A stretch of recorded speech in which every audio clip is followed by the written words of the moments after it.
Mark Burnt, a 61-year-old teacher, is accused of taking bondage photos of more than 24 boys and girls between 7 and 10 years old. Burnt taught for 30 years at Miramonte Elementary School in South Los Angeles and was terminated a year ago when an investigation into his alleged sex crimes began. This case broke when a very alert film processor reported it to a local police agency. The LA County Sheriff's Special Victims Bureau said some photos showed Burnt with his arm around the children or his hand over their mouths. Others showed the children with their eyes blindfolded and mouths covered with tape. And some photos depicted the children with Madagascar-type cockroaches on their faces. I'm angry. I'm disgusted.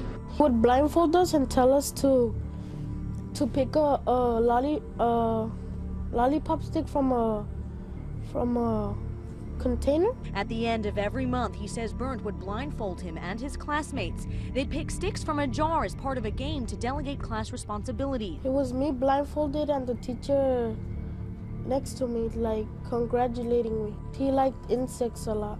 He did have cockroaches. There was one picture of him that he was holding one cockroach in his hand. He had some insects in class. Police now allege Burnt was playing games with his students and then giving them as a reward a sweet treat. Detectives said some of the photos showed children with spoons at their mouths filled with semen, which they believed was liquid candy. Investigators added they recovered a plastic spoon and an empty container from the suspect's classroom, tested them, and found a match to the suspect's DNA. It makes me scared and sad because what the kids had to go through and what he did to them. He told me as a student. He's telling me, isn't she beautiful? You know what?